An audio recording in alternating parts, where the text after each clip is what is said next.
যেদিন নিরামিষ হবে সেদিন এই পটল এভাবে একটা রেসিপি বানিয়ে নিলে আর কিছু প্রয়োজন হয় না। এত সুন্দর টেস্ট হয়, এত খেতে ভালো লাগে। গরম গরম ভাত দিয়ে এর সঙ্গে আর কিছুই প্রয়োজন হয় না। তো আমি আজকে বানিয়েছি। এটার নামটা তোমরা দিয়ে দিও, কী নাম দেবে। আমি শুধু বানিয়ে নিলাম। সামান্য উপকরণ দিয়ে এত সুন্দর একটা টেস্টি রেসিপি হয়। আমি তো আজকে বানিয়ে নিলাম। আমি যখনই নিরামিষ রান্না করি তখনই আমি এই রেসিপিটা বানানোর চেষ্টা করি। ভীষণ ভালো লাগে খেতে। আজকে তোমাদের সঙ্গে শেয়ার করলাম। তোমরা সম্পূর্ণ রেসিপিটা দেখার চেষ্টা করো। ভালো লাগবে, স্কিপ করো না। চলো রেসিপিটা শুরু করে দিই। এইভাবে একবার পটল বানিয়ে নিও, খেতে ভীষণ ভালো লাগে। গরম গরম ভাত দিয়ে তাছাড়া ডালের সঙ্গে ভালো লাগে। চলো রেসিপিটা শুরু করি। পটল তো অনেক রকম করে আমরা খেয়েছি, আজকে একটু পটলের অন্যরকম করে রেসিপি করব। এভাবে করলে খেতে ভীষণ ভালো লাগে। নিরামিষ যেদিন হবে সেদিন এইভাবে একবার তোমরা ট্রাই করে দেখো, ভীষণ ভালো লাগে। তো পটলগুলো দেখো একদম চোচা রাখিনি, চোচাগুলো ছুলে নিয়ে এরকম লম্বা লম্বা করে কেটে নিয়েছি। এভাবে কেটে নিলে রান্নাটা ভালো হবে, দেখতেও ভালো লাগে। পটলগুলো আমি ধুয়ে উঠে নিই। দেখতে সুন্দর লাগলে সেই জিনিসটা রান্না করতে ভালো লাগে, খেতেও ভালো লাগে। তো আমি দেখো এইভাবে লম্বা লম্বা করে কেটে নিয়েছি। এর সাথে সাথে আমি আলুগুলো কিছুটা এইভাবে করেই কেটে নিয়েছি। এখানে কিছুটা আলু নিয়েছি, আলুগুলো আমি এইভাবে পাতলা পাতলা করে কেটে নিয়েছি। দেখো এখানে দুটো আলু নিয়েছি আর ওখানে মতো 250 মতো পটল নিয়েছি। তো এটাকে ভালো করে ধুয়ে নিয়ে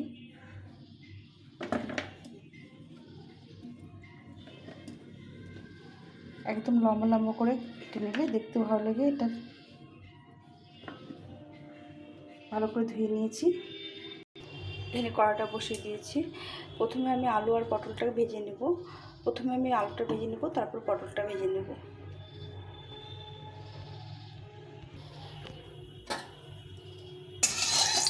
তেলটা গরম হয়ে গেছে।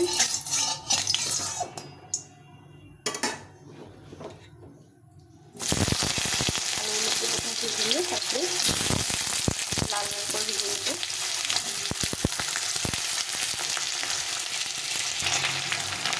সামান্য একটু লবণ, একটু হলুদ দিয়ে ভালো করে ভেজে নেব। এখানে আমি নিয়েছি কিছুটা চিনিবাদাম, রাত্রে ভিজিয়ে রেখেছিলাম।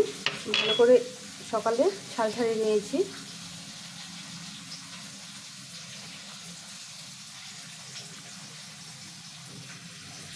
তার সঙ্গে নিয়ে নিলাম 2 চামচ মতো পোস্ত।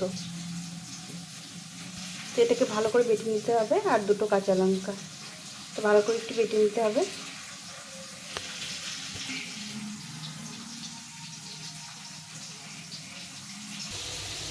আলুটা ভাজা হয়ে গেছে, একটু হলুদ দিয়ে ভেজে নিয়েছি। হলুদ দিয়ে ভাজলে সেদ্ধটা ভালো হয় আর দেখতে ভালো লাগে। আমি আলুটাকে উঠিয়ে নিয়ে আমি এই তেলে পটলটা ভেজে দেবো।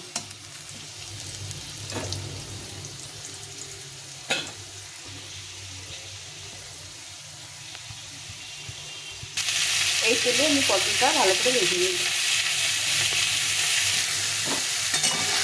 নুন হলুদ ছিল আলুতে, আর নতুন করে নুন হলুদ দিতে হবে না।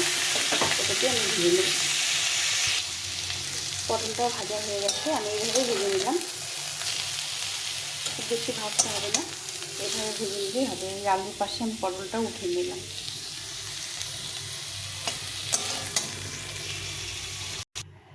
এখন কড়াইতে তেল দিয়ে রান্নাটা করব। পরিমাণ মতো তেল দিয়ে দিলাম। এখানে একটা শুকনো লঙ্কা, একটা তেজপাতা আর একটু জিরে ফোড়নে দিয়ে নিলাম। এখন দিয়ে দেবো মধ্যে একটা ছোটো টমেটো কেটে রেখেছিলাম। টমেটো একটু ভাজা ভাজা করে নিতে হবে। এখানে একটা বাটি নিয়ে নিয়েছি আমি। এখানে আমি দিয়ে নেব 1 চামচ মতো টক দই। বেশি দেবো না, 1 চামচ মতো দেবো। টমেটো দিয়েছি আর একদম অল্প তরকারিটা হবে, যার জন্য 1 চামচ মতো দিলাম। এর সঙ্গে দিয়ে দেবো আমি এখানে 1 চামচ জিরে গুঁড়ো, একটু লঙ্কা গুঁড়ো, লঙ্কাটা খুব বেশি দেবো না,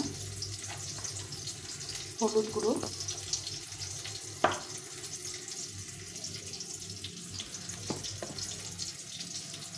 আর স্বাদ মতো লবণ। এটা দিয়ে ভালো করে একটু মিশিয়ে নিতে হবে। সামান্য একটু জল দিয়ে দইয়ের সঙ্গে ভালো করে ফেটিয়ে নিতে হবে।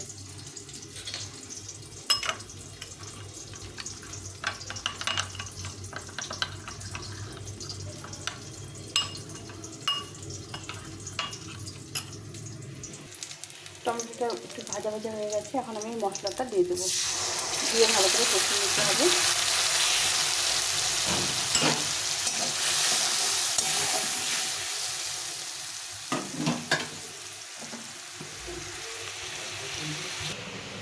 এখানে বাদাম আর পোস্তটা বেটে নিয়েছিলাম, এটাকে উঠিয়ে নেব।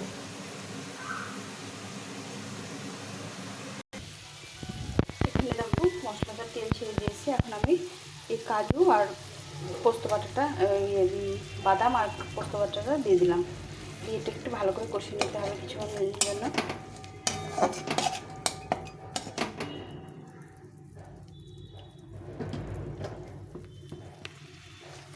আর এই মশলা বাটিটা দিয়ে একটু জল দিয়ে দেবো, দিয়ে এটাকে ভালো করে কষিয়ে নিই।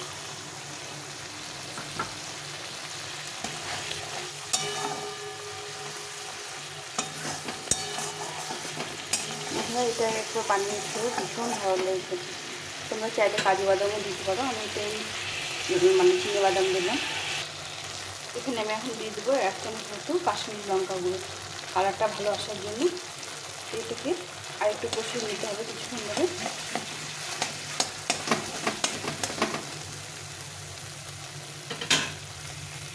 এটা কষানো হয়ে গেছে, এখন আমি এই বাটিটা ধুয়ে একটু জল দিয়ে দেবো। মশলা বাটিটা দিয়ে একটু জল দিয়ে দিলাম। এটা ভালো করে ফুটে গেছে, এখন আমি আলু আর পটলটা দিয়ে দেবো ওর মধ্যে, দিয়ে একটু ভালো করে এর সঙ্গে ফুটিয়ে নিতে হবে।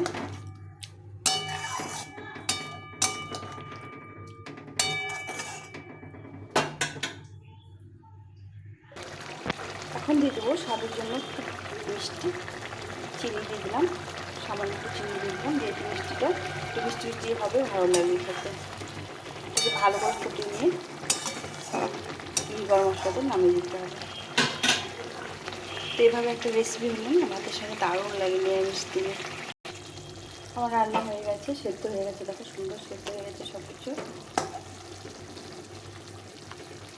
এখন আমি এর মধ্যে সানরাইজের শাড়ি গরম মশলা গুঁড়ো সামান্য একটু দিয়ে দেবো। এটা সামান্য দিলে পরে সুন্দরভাবে মানে গন্ধ হয় আর খেতে ভালো লাগে।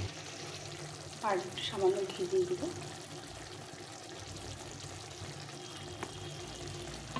দিয়ে একটু ঢাকা চাপা দিয়ে দেবো। দিয়ে একদম অল্প হয়েছে, ওই জন্য পরিমাণগুলো একদম অল্প দিয়েছি।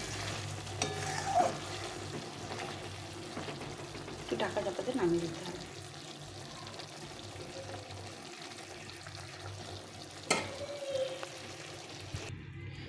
রেসিপিটা কেমন লাগলো বন্ধুরা অবশ্যই জানিও। আমার এটা হয়ে গেছে, এখন নামিয়ে দেবো। আর যদি ভালো লেগে থাকে একটা লাইক করে বন্ধুদের সঙ্গে শেয়ার করো, নতুন বন্ধুরা সাবস্ক্রাইব করে বেল বাটনটা অন করে পাশে থেকো। আর এইভাবে একবার পটল রান্না করে দেখো, ভীষণ ভালো লাগে। গরম গরম ভাতে, শুকনো খেতেও ভালো লাগে, ডাল দিয়ে খেতেও ভালো লাগে। তো চলো এখন এই পর্যন্ত, দেখাচ্ছি পরের রেসিপিতে। টাটা।